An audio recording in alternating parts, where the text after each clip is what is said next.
Calma aí. Você não quer sentar aqui no meu lugar enquanto? Bom, então a gente vai falar de analgesia hoje. Fármaco, vocês adoram, né? Mas é bem relacionado à dor. Nossa, minha voz é feia, mas esse microfone tá distorcendo tudo. A gente vai falar sobre dor. Então, é mais voltado ao tema dor, tá? Não é tanto a farmacologia. Claro que a gente vai ter que falar alguma coisa, né? Porque não tem como. Então, só para relembrar, né, o conceito de dor pela Associação, né, de Estudo para Dor Americana, que é uma experiência sensitiva e emocional desagradável, associada ou semelhante àquela associada a uma lesão real ou potencial, tá? Isso, segundo os estudos de dor, é uma classificação, uma descrição do que é dor, tá? E o que é analgesia? Então, perda ou ausência de sensibilidade à dor, né? Pode ser induzida por doenças vasculares, neurológicas ou alguma substância como medicação.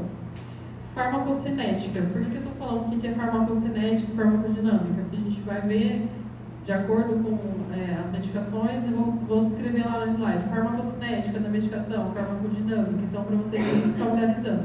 Na verdade, para relembrar, né? Mas como a farmácia foi meio duvidosa, né? Então, farmacocinética estuda o caminho, né, do fármaco no organismo. Então, desde a sua administração, até a absorção, distribuição, até a excreção, tá? Farmacodinâmica é a ação do medicamento no organismo. Então, cinética, caminho, e dinâmica, a ação. Então, como que é a percepção da dor? A André deu uma aula, né, a primeira aula desse módulo, explicando todas as sensações, explicando como que a dor ocorre, mas só para relembrar, né, que a dor, sob condições normais, ela vai associar aquelas percepções das terminações nervosas, tá?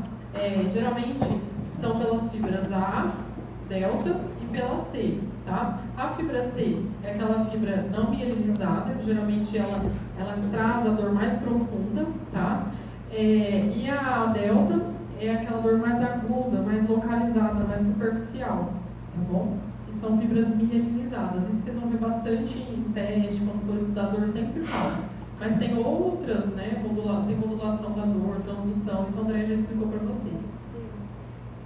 Então, falando um pouquinho de medicação, não tem como não falar de anti-inflamatório, né? Porque é uma classe de medicação muito utilizada. Então, só para relembrar um pouquinho, lá na etapa 2, sobre o que a gente falava de inflamação, cascata inflamatória, não fale que não tiver, porque eu dou aula, tá? Disso. Então, assim, a inflamação aguda. Então, ela é uma resposta, né? Alguma lesão tecidual. E aí, o que predomina na fase aguda? Aumento de permeabilidade, aumento de calibre do vaso, então vasodilatação, predomínio de neutrófilos, né? Então, aquela quimiotaxia dos leucócitos, né? Vai ser após a chegada dos neutrófilos, porque os neutrófilos, né, só para lembrar, eles ficam ali na corrente sanguínea, então eles são os primeiros a chegarem, tá? E esse aumento então vai dar dor, calor, rubor, edema, e pode ter perda de função depois, né? Então esses sinais têm tudo a ver com os mediadores inflamatórios, né? E o principal deles, né, que a gente mais vê, prostaglandina, prostaciclina, tá? Então eles causam isso, aumento de permeabilidade, vasodilatação, então onde a gente vai ver os sinais cardinais da inflamação. Lembrando que o principal precursor, né, da prostaglandina é o ácido araquidônico. Lembra lá da cascatinha da inflamação? Tem uma figurinha depois para falar, né, mais simplificado. Aqui, ó. Então, ó, quando a gente tem lesão tecidual, os fosfolipídios, né, que estão na membrana celular, eles vão ter essa conversão em ácido araquidônico pela enzima fosfolipase A2, tá? E aí vai acontecer o surgimento das vias ciclooxigenase, né, e lipoxigenase. Quando a gente fala em lipoxigenase, a gente lembra os leucotrienos. Ciclooxigenase, a gente tem que lembrar que tem a COX-1 e a COX-2, tá? E aí tem prostaglandina, prostaciclina, tromboxano.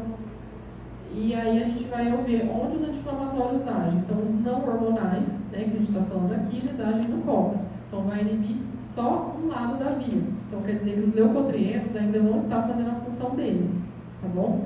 Quando a gente fala de corticoide, então anti-inflamatório hormonal, a gente já inibe ali, ó, fosfolipase A2. Aí inibe toda a via inflamatória, tá? Então, qual que é a farmacocinética do anti-inflamatório não hormonal? Então, eles são ácidos orgânicos fracos, né, que atuam lá nos tecidos inflamados e eles vão se ligar à albumina plasmática, que está lá no plasma. A absorção geralmente é rápida, tá? Depende da medicação, mas geralmente mais ou menos de 1 a 4 horas. Se a administração oral, se for endovenoso, é mais rápido ainda, tá? Metabolizados principalmente pelo fígado e excretados na urina. Como que a gente sabe, né, se é um COX seletivo, se é inibidor de COX-1, COX-2, se é um não seletivo? Vai depender da classe do anti-inflamatório. Então a gente sabe que a ciclooxigenase 1, ela está produzida na maioria dos tecidos, é produzida naturalmente e traz a homeostasia para o nosso organismo. Já quando a gente fala da COX-2, ciclooxigenase 2, é produzida mais quando tem um tecido inflamado, tá? Por alguma lesão ou algum agente, micro-organismo, e na verdade traz uma inflamação prejudicial, não é protetor como a COX-1. Então a COX-1 ela tem papel protetivo, então aumenta muco, deixa a artéria renal mais pérvia, por isso dos efeitos colaterais dos anti-inflamatórios. Então pense, inibindo o COX-1, a gente inibe a produção de muco estomacal. Então, a acidez do estômago vai gerar, né, com o uso indiscriminado, uma úlcera. Então, se a COX-1 ajuda na permeabilidade da artéria renal, quando a gente inibe, vai ter uma vasoconstrição e com uso prolongado pode causar uma insuficiência renal, tá?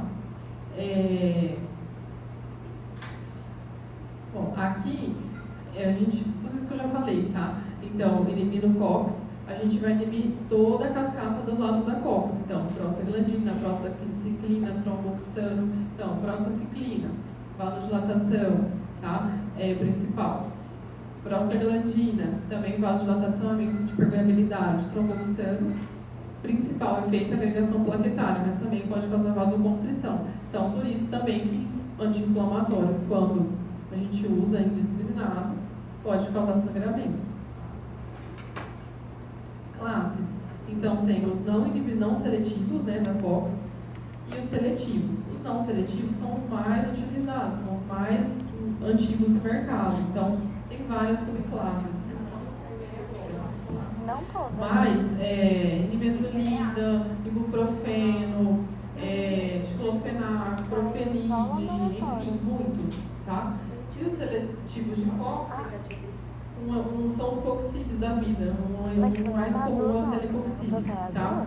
O problema de usar o seletivo de COX-2. Então, vocês vão falar assim, nossa, mas se o seletivo de COX-2 ele só inibe a COX, que é prejudicial, por que não utilizar? Porque, a partir da fabricação deles, foram vendo que quem tinha predisposição estavam tendo mais problemas cardíacos. Então, aumento de aterosclerose, mais infarto, tá? Porque eles inibem seletivamente o COX e acabam inibindo o tromboxano, tá? Mais do que o não seletivo. Então, aí tinham eventos trombóticos cardíacos, tá bom? Então, a gente tem que usar com bastante cuidado em pacientes que são cardiopatas. Então, efeitos colaterais, né? Eu já falei para vocês, mas eu vou relembrar. Então, olha, gastrointestinal, aumento de hemorragia. Por quê? Justamente por formação de úlcera, porque inibe a produção de muco, tá? Por inibição de COX e de prostaglandina, prostaciclina. Renal, então pode causar uma insuficiência renal, né? Justamente porque diminui a permeabilidade da artéria renal. Cardiovascular, então, foi o que eu falei para vocês, que os COX, seletivos de COX tipo 2, são os que aumentam os efeitos aterogênicos, então aumento de formação de placas e mais eventos cardíacos, e quem já tem uma predisposição, tá? E hematológico, então, por alteração de adesividade de plaquetas, né, por inibição do tromboxano, pode predispor aí a um maior sangramento, tá? Então, vejam que fisiopatologicamente, né, na fisiologia a gente consegue explicar os efeitos colaterais que a gente sabe muito bem que os anti-inflamatórios causam.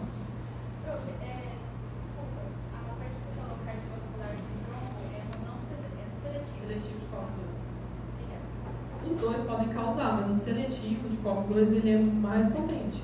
Tá? Em que contexto são usados de COX-2? Porque eu nunca vi usado. Olha, é muito difícil mesmo. A maioria a gente não usa. Na parte ortopédica. Sim, mas você pode usar, né? Para um paciente saudável que não tem risco, pode usar, né? Não tem problema. Mas realmente é muito pouco usado. Tá? Glicocorticoides, então anti-inflamatórios hormonais. Então aqui a gente sabe que nosso organismo ele produz endogenamente o corticoide, né? O cortisol. Geralmente são produzidos lá na zona fasciculada das adrenais. Tem efeitos imunossupressores, né, quando utilizado em doses elevadas e por tempo prolongado, então por isso tem que tomar bastante cuidado.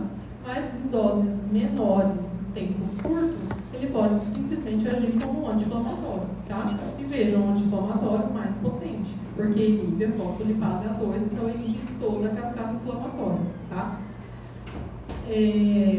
Então, como que é a produção, né, do cortisol endógeno? Então, ali no hipotálamo, né, liberação de CRH, estimula a liberação de ACTH na hipófise, e lá na zona fasciculada da adrenal, vai liberar o cortisol endógeno. Tá? Então, quando a gente usa corticoide exógeno, a medicação, a gente acaba inibindo um pouco a produção endógena. Então, por isso que a gente tem que usar por menos tempo possível, menos dose, né, uma dose mais baixa, e quando for retirar, fazer o desmame, então retirando gradualmente, porque se tirar de uma vez, pode ter supressão da glândula adrenal e inibir a produção do cortisol endógeno, que a gente precisa ter uma quantidade de cortisol, tá, para as funções normais do nosso organismo. Puxa o cut, o paciente fica, quando usa muito, né, faces em lua cheia, a giba de búfala, né, que aqui a região cervical fica mais proeminente, as estrias violáceas, que são aquelas estrias bem grossas, né? Pode ter obesidade centrípeta, tá? Então, o abdômen bem, os membros afilados, tá bom? Então, como que acontece a farmacodinâmica do cortisol, do glicocorticoide, né? Então, ele age ali no metabolismo dos carboidratos, por isso que eles são hiperglicêmicos, então aumenta o nível de glicemia sanguínea, tá? Então, acontece uma gliconeogênese hepática, tá bom? Também, eles estimulam o aumento de glucagon. Glucagon, a gente sabe que é um hormônio hiperlipemiante também, né? Hiperglicemiante, desculpa. Também, além de aumentar a produção, então, gliconeogênese, aumentar glucagon, que aumenta a glicemia, o cortisol ele diminui a utilização de glicose pelos tecidos periféricos, tá? Por competição de sítio de ação. No metabolismo das proteínas, então o cortisol ele inibe a adição de aminoácidos, né, para a síntese de proteínas nos tecidos periféricos, então por isso que os membros eles ficam mais afilados, mais finos nas extremidades. Gente, isso é uso crônico em doses aumentadas, tá? Metabolismo dos lipídios, eles estimulam a lipólise e inibem a síntese de ácidos graxos, então tem, né, são substratos para gliconeogênese, então por isso aumenta aí também a produção de colesterol, tá?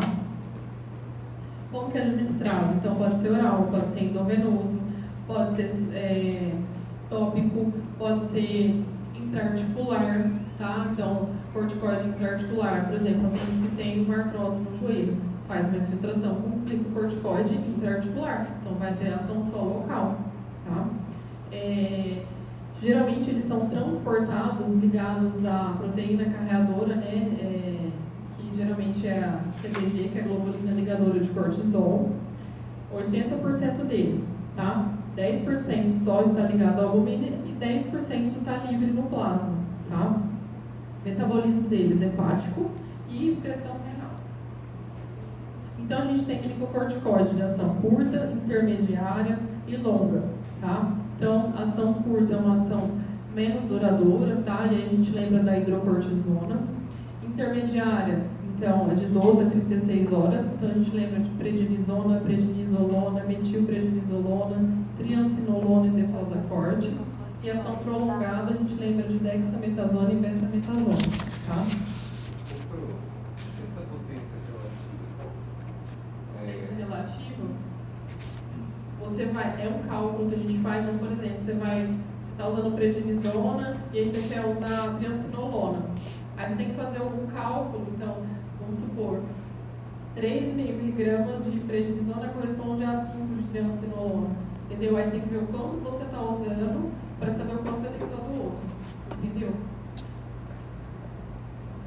Mas assim, existem tabelas para decorar tudo, né? Eu sou reumato, a gente usa bastante, mas às vezes não consegue. Às vezes o paciente, eu estou usando prednisolona, eu quero trocar para prednisona.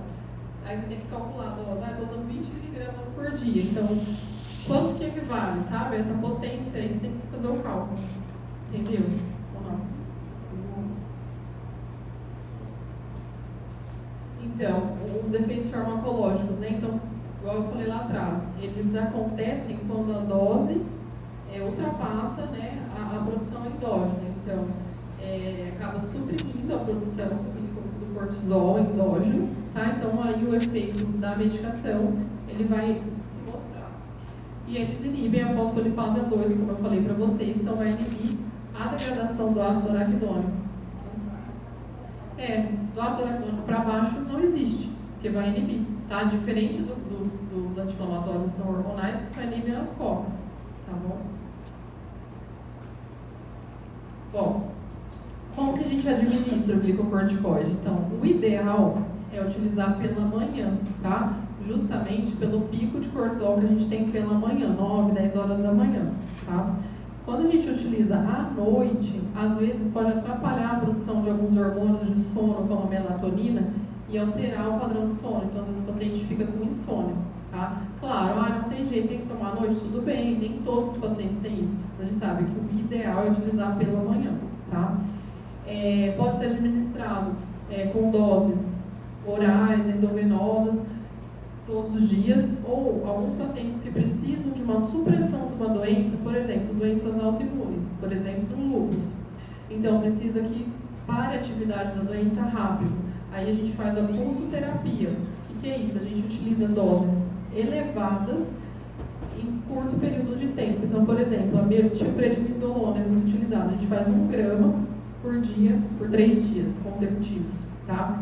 Claro que a gente tem ambiente hospitalar, tá? Tem que avaliar, às vezes tem que dar algumas medicações antifúngicas, eumíticas, para evitar que exacerbe isso, porque é uma dose muito imunossupressora, tá? E o desmame, que eu já falei para vocês, tem que ser bem lento. Então, claro, se você usou lá 5 dias de corticoide, não vai precisar fazer o desmame. Mas se você usou mais de 10 dias, doses mais elevadas, mesmo assim, se eu usou mais de 10 dias, se for 5 miligramas de prednisona, que é uma dose baixa, tem que fazer o desmame, tá? E é gradual, bem lento. Então, por exemplo, tá com 20 miligramas, aí você diminui para 15, para 10, para 5, para 2,5, sabe? Vai tirando devagar, cada 5 dias você vai diminuindo, é bem devagar mesmo. Mas Deus protege, porque meus pacientes, eles aparecem no ambulatório depois de 3 meses, tá usando, sei lá, 40 miligramas, eu tô sem, meu Deus. Eu nem fico desesperada, mas eu não quero, né? Mas tem dado tudo certo. Não é, André? Eles estão usando dose alta, de repente eles aparecem que não tomam. Eu parei de tomar, do nada.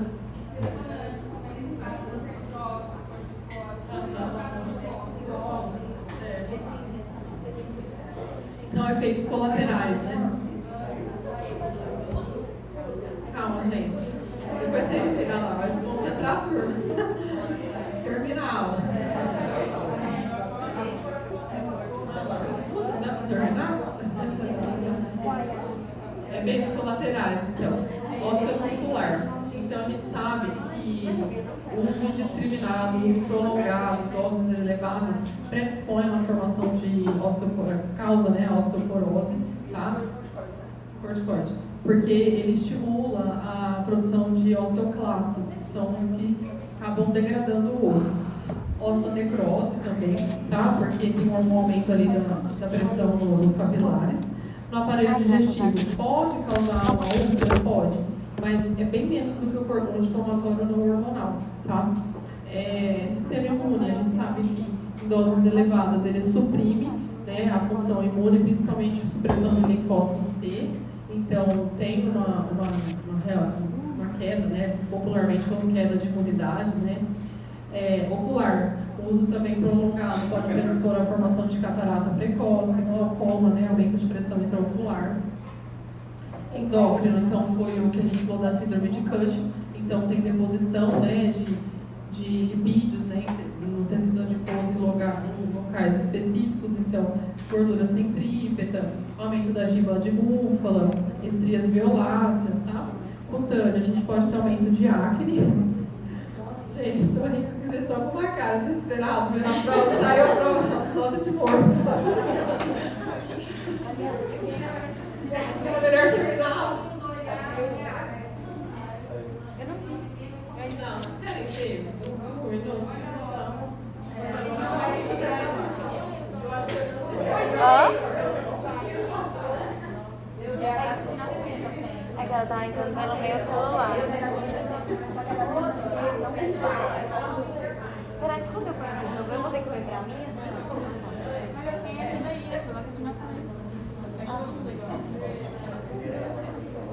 Amiga, saiu. Saiu tudo.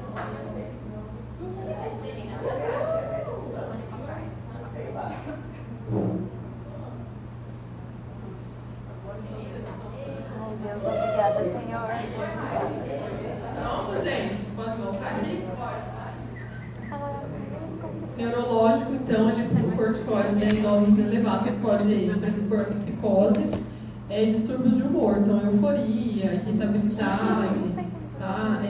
Alguns pacientes com insônia, como eu falei do pico da melatonina, alguns ficam depressivos, mas, gente, isso é sempre, eu vou repetir, em doses elevadas e o uso mais prolongado, tá?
E aí a gente tem que usar o corticoide sempre na menor dose possível, até em reumatológico. A gente está vendo isso, assim, no paciente com doença autoimune. Antes já usava doses super altas e como supressoras, claro, depende do caso, mas hoje a gente usa a menor dose possível, em menos tempo possível, né?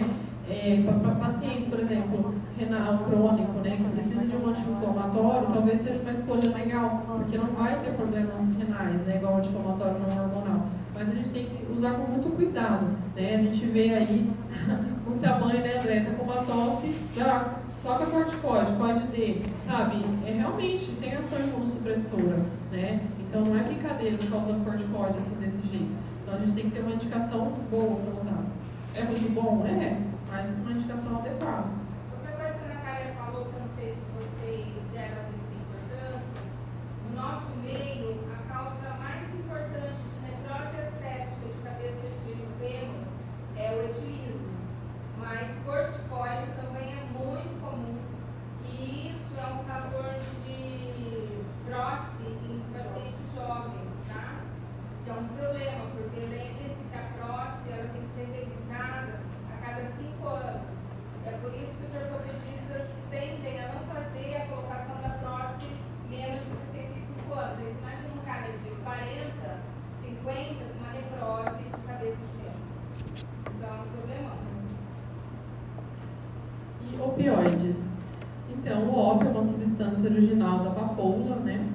E tem várias famílias de opioides, né? Então tem os naturais, que a gente lembra ali do ópio, tá? Lembra ali do pessoal do povo indígena, né? Usava bastante. Tem os semissintéticos, né? Tem os sintéticos, enfim, tem vários, né? A gente conhece muito morfina, fentanil, o que mais? Codeína, o que mais? Tramadol, o que mais?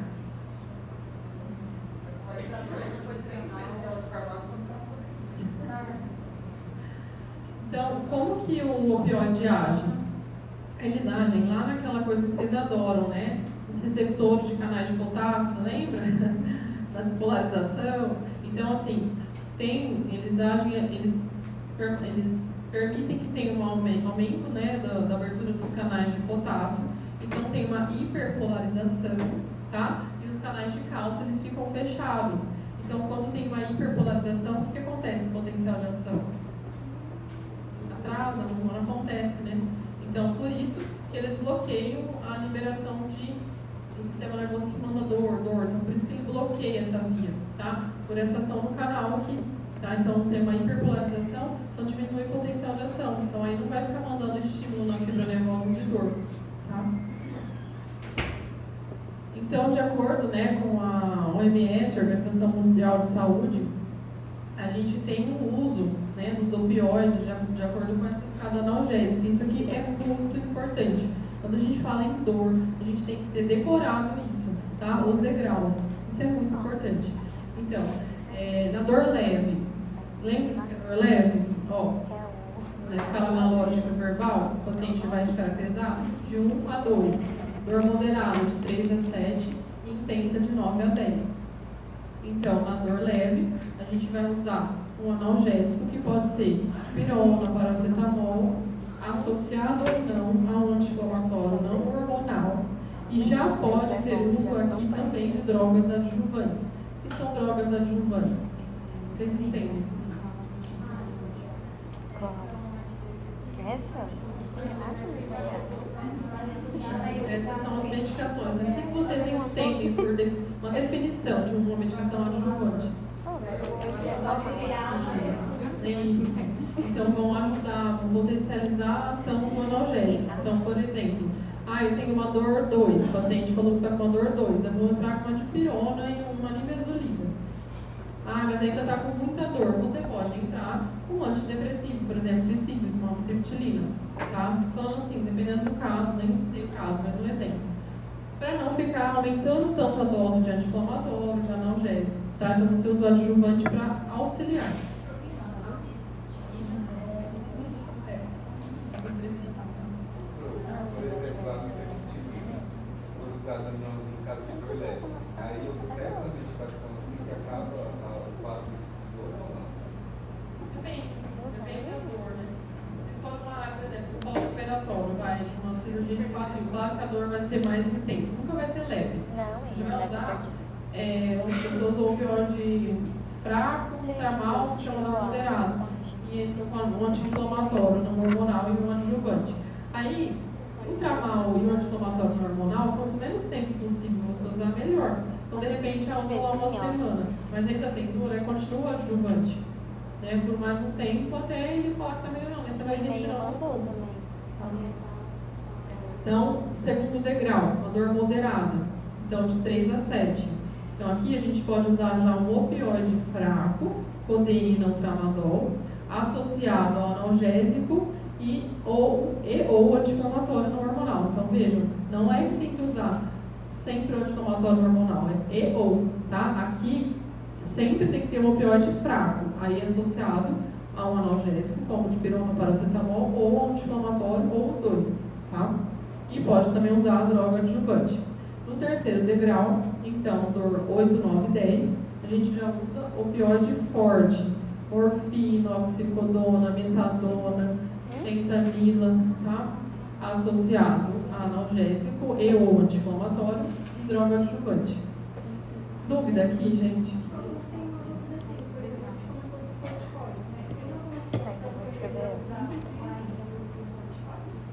Sim, se for paciente por exemplo, faz diálise. Pode anti-inflamatório hormonal. Então você usa o glicocorticoide, tá? Dá para substituir. Ou, não precisa, você pode usar um analgésico e o adjuvante resolveu, melhor ainda. Tá? O paciente tem uma úlcera, aí você vai usar um anti-inflamatório hormonal? Entendeu? Então depende do perfil. Tá? Gente, isso aqui então tem que decorar, não adianta essa escada analgésica. Tá? Bom, aqui a gente já viu a escala. Efeitos colaterais de opioides, muito importante, dependendo de dose, depressão respiratória, tá? Então, tem que ficar atento a isso. Pacientes, por exemplo, oncológicos, né, que usam doses elevadas, tem que ficar atento. Pode dar náusea, confusão mental, supressão de resposta imune também, tá? Também tem uns estudos que mostram que tem uma depressão de linfócitos T. E tem alguns que são mais. Então, por exemplo, a morfina e o fentanil, eles prejudicam mais a função de macrócitos e células NK, natural killer, tá? Então a gente lembra mais da imunidade inata. Codeína, metadona, morfina e fentanil têm um efeito supressor maior, tá? Então eles inibem mais o sistema imune. Buprenorfina, oxicodona e tramadol são menos imunossupressores. Tá? Mas assim, de modo geral, saber que eles podem causar essa imunossupressão, então também podem depender do sistema imunológico, tá? Mas lembrar muito bem da depressão respiratória, isso é importante. Deixa eu falar uma coisa sobre experiência no UTI do opioide. Lembra quando vocês colocaram paciente privado, ventilação, e utilizar sedação e analgesia, certo? E analgesia no UTI vai ser o fentanil, certo? Aí quando surgiu um trabalho, uns 4 anos atrás, falando que quando a gente retirava publicamente o fentanil, existia um risco de delírio interativo. Então, essa retirada tinha que ser com a substituição do fentanil por metadona com sonda. Aí, nessa fase seguinte, eu tive uma experiência numa unidade onde eu pegava os pacientes que vinham da UTI, era uma semi-intensiva, e aí eu tinha que restabelecer esse paciente do ponto de vista cognitivo, respiratório, alimentar e motor. Essa é a minha função na minha unidade. E aí eles chegavam com uma lista assim, de 7 a 8 medicamentos psicotrópicos para delírio hiperativo. E aí o que eu pude perceber ao longo de 13 anos vendo esses pacientes é que a metadona tem, embora ela seja um analgésico potente, é usado para evitar abstinência. A gente tem que pensar em tirar o quanto antes, porque ele é um fator importantíssimo para delírio hiperativo. E aí, os médicos de UTI que não têm essa experiência nessa fase, que já não precisa mais ficar em UTI, eles se perdem. Porque aí começa a ficar mais agitado, começa a entrar com mais medicamento. Então, quando chegava para mim, chegava com uma carrada de remédios psicotrópicos, não lidando com. Tá? Então, tenham isso em mente, que é muito importante. Não só nome, mas um cuidado com metadona e distúrbio de delírio. Que é uma coisa que a gente tende a esquecer com o remédio, né? Acha que o delírio é decorrente de causas metabólicas, de N outras razões, mas não da metadona.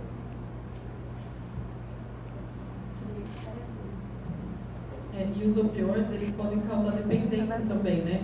Então, pacientes que têm dor crônica e eles utilizam, aí às vezes tem que rodar a medicação. Então, tá com morfina, vai para metadona, buprenorfina, para ver se diminui um pouco essa dependência, né? Eles têm dependência tanto química quanto psicológica. Então, às vezes a gente... química é da própria substância, mas psicológica, às vezes assim, você já teve caso que o paciente não precisava mais, tá, de opioide, já não era uma dor classificada como uma dor grave, uma dor intensa, mas tinha essa dependência psicológica, né? Então, já aconteceu o caso que a família deu uma medicação que não era o opioide, né, que estava acostumado, e o paciente foi tirando e falando que não tinha dor, tá? Quantos pacientes, não sei se a Andréia na época dela, mas quando eu fazia plantão, quantos pacientes dependentes, né, de opioide, morfina, iam no pronto-socorro para tomar medicação.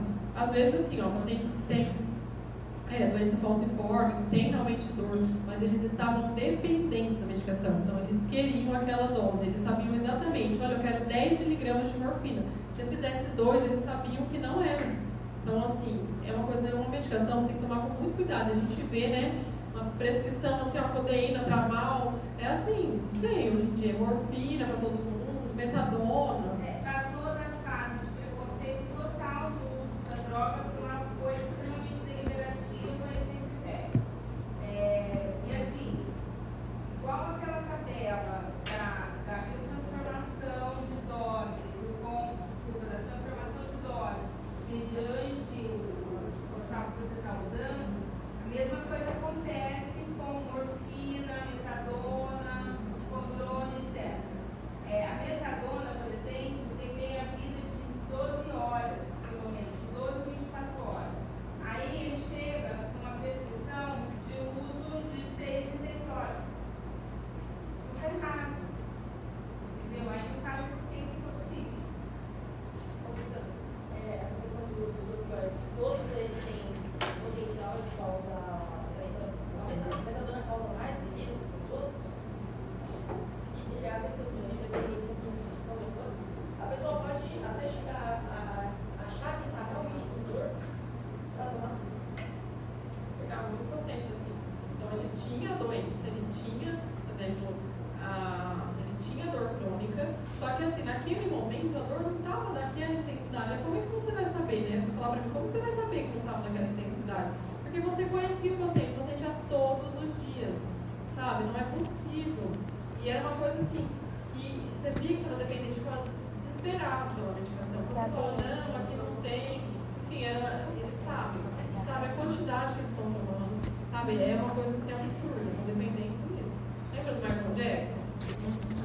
Então foi uma dependência, né? Porque dá, claro, uma sensação de alívio, né? Dá um barato, né? Dependendo. Mas quando os médicos forem encontrados em plantão já, que administraram, né? Fentanil, encontrados, né? Mortos. Em relação a dose, o paciente dependente, Também já sabe a dose que tem. mas não é possível ter que ir ao médico Você vai codificar pela dor, mas assim, por exemplo, paciente que nunca tomou um opioide, você não vai poder fazer uma dose alta. Você vai começar o menos possível, aí você vai titulando de acordo com a melhora clínica ou não, de acordo com a necessidade. Precisa ver se o paciente comporta também. Então tem paciente que intoxica com uma dose bem mais baixa do que outros. Tem pacientes que eles usam bomba, né? E ficam pedindo, mas aí pacientes oncológicos, eles já têm uma dose habitual diária, eles usam uma bomba e aí eles chamam, né? Eles apertam o botãozinho para injetar mais. Então, a intoxica tem que ir para UTI, tá? Que é grave. Então, é complicado, é uma medicação muito boa, mas tem que usar com muito cuidado, tá? Então, mas dependência é diferente de intoxicação, tá? Da intoxicação também. Então, a abstinência, né? Então, o paciente ele retirou a medicação dele, não precisa mais.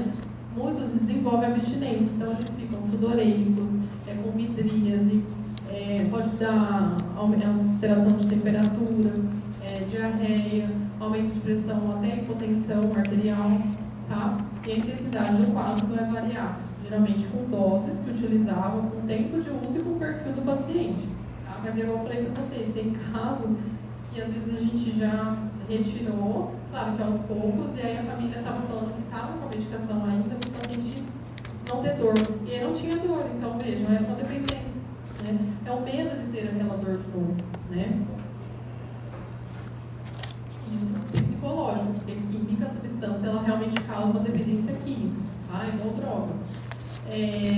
Então, como que a gente trata, né? Então, a gente vai primeiro desintoxicar, a gente fala que a abstinência é supervisionada, tá? Então, a gente faz essa retirada gradual, tá? Dependendo, a gente pode rodar o opioide. Então, tá usando um opioide que causa mais dependência, a gente pode rodar para um opioide que causa menos dependência, um opioide um pouco menos potente, tá?